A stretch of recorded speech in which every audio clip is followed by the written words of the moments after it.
یو خزیره په ترکیه کې د انټرپول پولیسو لخوا نه دوستم ونیول شو. داسې رسنیو خبر ورکړی دی چې عبدالرشید دوستم نیول شوی دی. عبدالرشید دوستم په نړیواله محکمه کې به محکمه شو، د نړیوالې محکمې لخوا نیول شوی هم دی.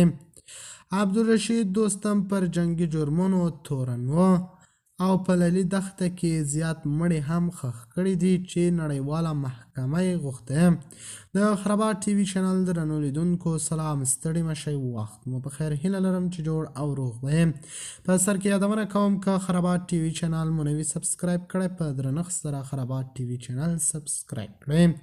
ځینو کسانو پر ټولنیز پاڼو لیکلي چې د انټرپول پولیسو لخوا د افغانستان پخوانی ولسمشر لومړی مرستیال عبدالرشید دوستم په ترکیه کې نیول د خو د هغه دفتر د اوازې بیان نه دی تایید کړی.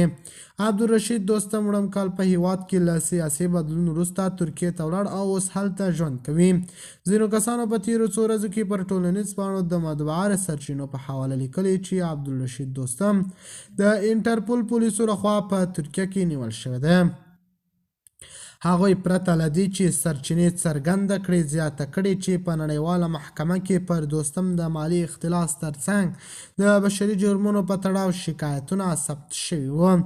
ځینو نور سرچینو هم ورته څرګندونې کړي. دا په داسې حال کې ده چې دوستم پر جنګي جرمونو تورن دی. د بخښنې نړیوال د سازمان د اسیا پاسفیک څنګ کې یو چارواکي د 1483 کال په چنګاښ میاشت کې ویلي وو داسې حقایق شته او ښیي چې په 2000 میلادي کال کې یو ډېر شمېر بندیان چې دوستم ځواکونو په اسارت کې ووژل شوي او مړي د لیلي دښته کې ښخ شوي دي. د خرابات ټي وي چینل درنو لیدونکو دا و زموږ ته د مهال چمتو کړی خبر د الله په امان تربیه خیر چارې.